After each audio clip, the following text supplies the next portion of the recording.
पाकिस्तान में इस वक्त इमरान खान साहब ने कहा है कि आसिम ला चल रहा है, ना ही मार्शल लॉ और ना ही आइन, ना ही कानून, ना ही जमहूरियत, बल्कि आसिम ला चल रहा है। फ़र्द वाहिद की हुक्मरानी है और इस हुक्मरानी से निजात हर सूरत में ज़रूरी है।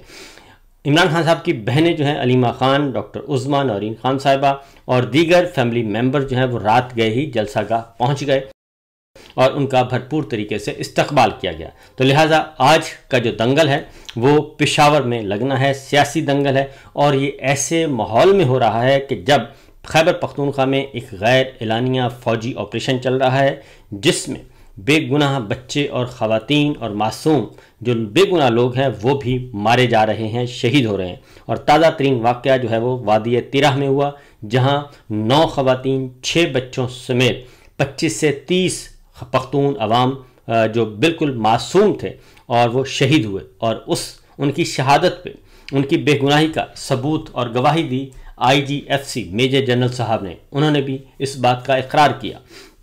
तो ये सिचुएशन चल रही है। दूसरी जानिब और एक ऐसे माहौल में भी हो रही है जब एक्सटेंशन की बातें सरेआम हो रही हैं और वाशिंगटन में वाइट हाउस में army chief general Asim Munir और उनके अर्दली वज़ीर आज़म शहबाज शरीफ जो हैं वो प्रेसिडेंट ट्रंप, अमरीकी हुक्काम, अमरीकी इंतज़ामिया, अमरीकी हुकूमत के साथ जश्न मना रहे हैं और उन्हें लगता है कि उनको कोई बहुत बड़ा रोल मिलने वाला है जिसमें सब कुछ चलेगा। तो बहरहाल देखते हैं कि क्या होता है। उसके बाद अगली खबर है जी, ख्वाजा आसिफ साहब इस वक्त मौजूद हैं अमेरिका में, वो भी मौजूद हैं जी, फॉर्म 47 के वज़ीर दिफा हैं। हमारी इतला के मुताबिक जो एक एक्सक्लूसिव खबर है वो ये है कि उन्होंने इंटरव्यू दिया मेहदी हसन साहब को और मुझे पता चला है कि ये मेहदी हसन साहब को बाकायदा तौर पे अप्रोच किया ख्वाजा साहब ने कि जनाब मेरा इंटरव्यू हर सूरत में होना चाहिए। इधर उधर से बातें करके वो पहुंचे कि जी मेरा इंटरव्यू होना चाहिए। तो मेहदी हसन साहब ने उनका इंटरव्यू ले लिया, बल्कि सिर्फ इंटरव्यू नहीं लिया बल्कि सब कुछ ही उनका ले लिया।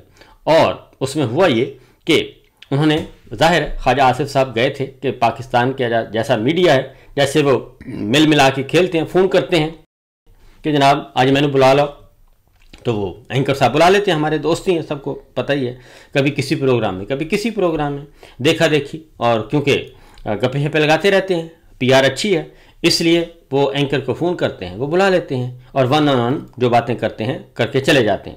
लेकिन हुआ ये कि मेहदी हसन साहब के साथ जब उनका टाकरा हुआ तो मेहदी हसन साहब ने कोई रियायत नहीं की बल्कि उनको आईना दिखाया, बल्कि बेलिबास किया, नंगा किया पूरे निज़ाम को, पूरे सिस्टम को, बल्कि ख्वाजा आसिफ साहब से करवाया।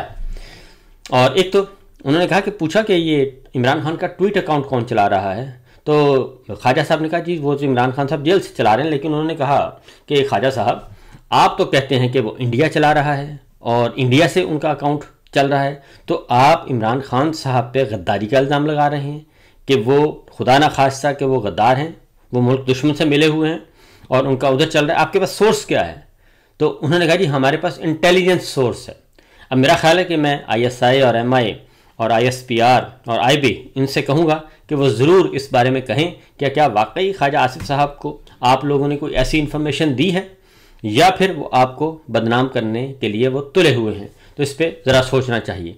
उसके बाद जो अगली खबर है, अगला सवाल उन्होंने पूछा कि मेहदी हसन ने, उन्होंने कहा जी कि ये इतनी ज़्यादा नाइंसाफ़ी क्यों हो रही है? आपने एमनेस्टी इंटरनेशनल, उन्होंने कहा कि एमनेस्टी इंटरनेशनल कह रहा है कि आपने एक पैटर्न के तहत इमरान खान को गैर कानूनी तौर पर हिरासत में रखा हुआ है और एमनेस्टी इंटरनेशनल भी यही बात कह रही है। अक़वाम मुत्तहिदा की जनरल असम्बली में मौजूद UN का वर्किंग ग्रुप भी यही बात कह रहा है।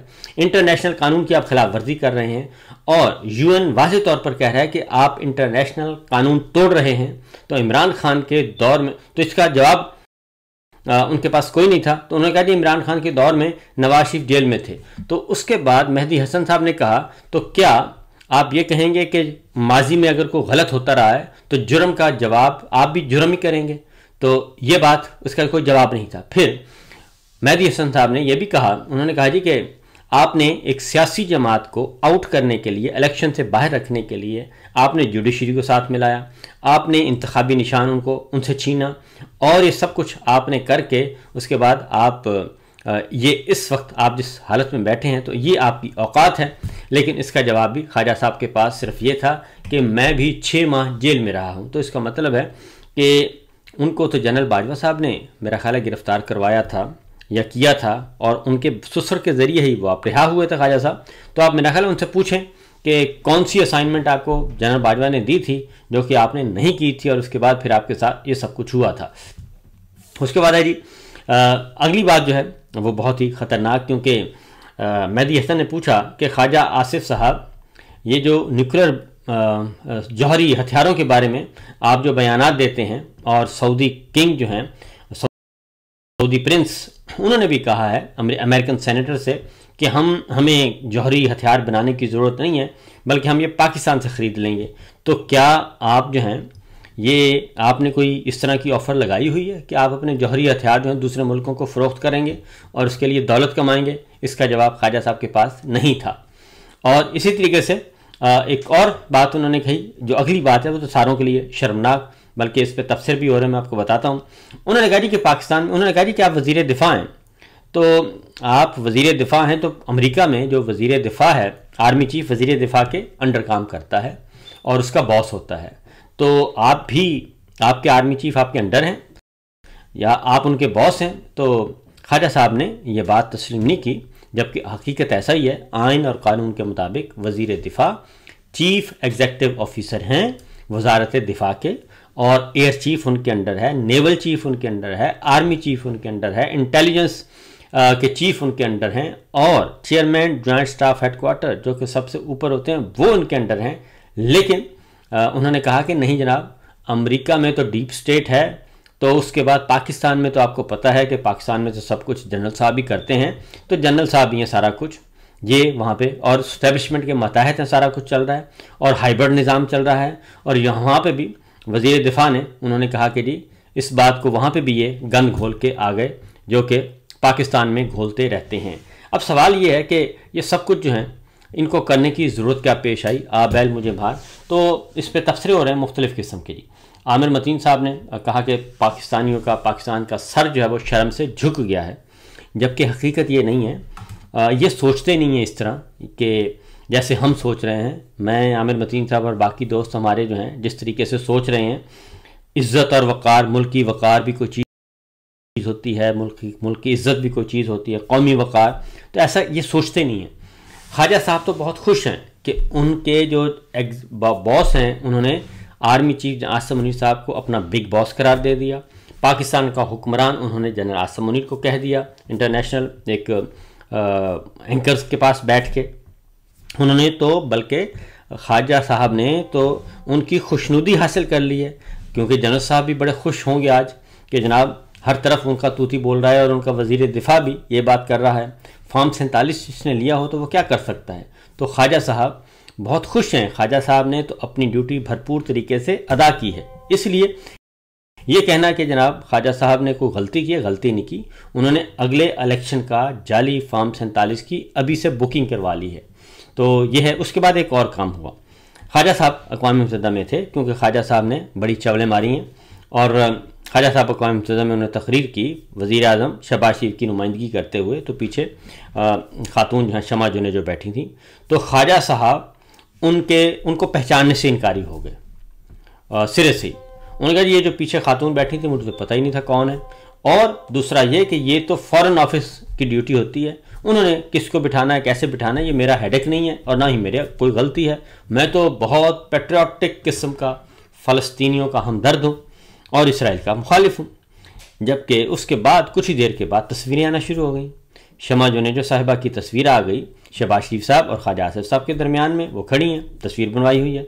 फिर एक और तस्वीर आ गई, उसमें ख्वाजा साहब और मोहतरमा शमा जुनेजो हैं, वो खड़ी हैं, और उनके साथ एक और ख़ातून भी हैं। ज़ाहिर वो स्टाफ जो होगा उधर वो भी होंगे, डिप्लोमेट्स होंगे या मैं नहीं जानता।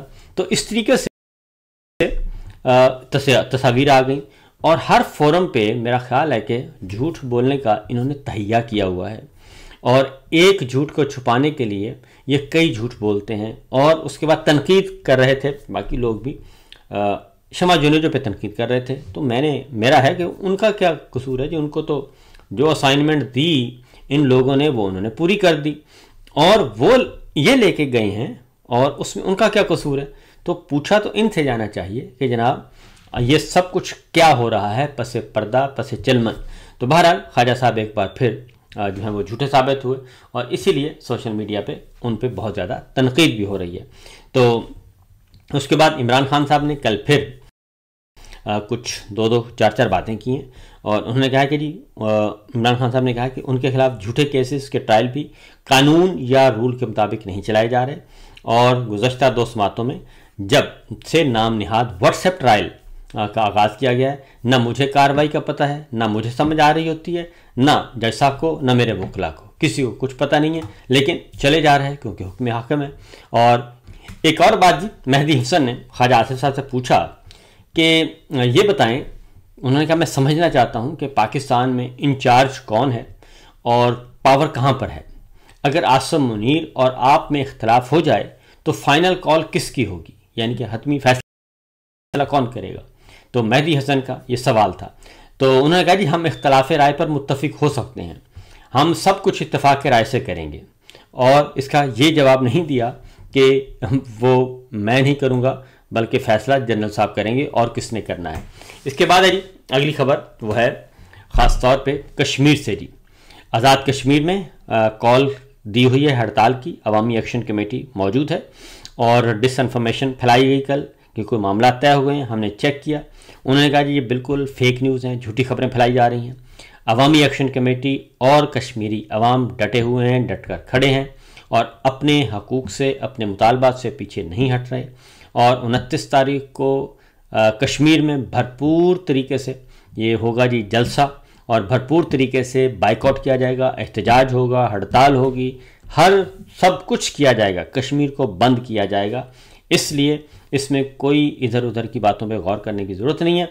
और आज़ाद कश्मीर में अमन व अमान की सूरत हाल को कंट्रोल करने के लिए वफाकी हुकूमत ने पंजाब रेंजर्स तैनात कर दी है।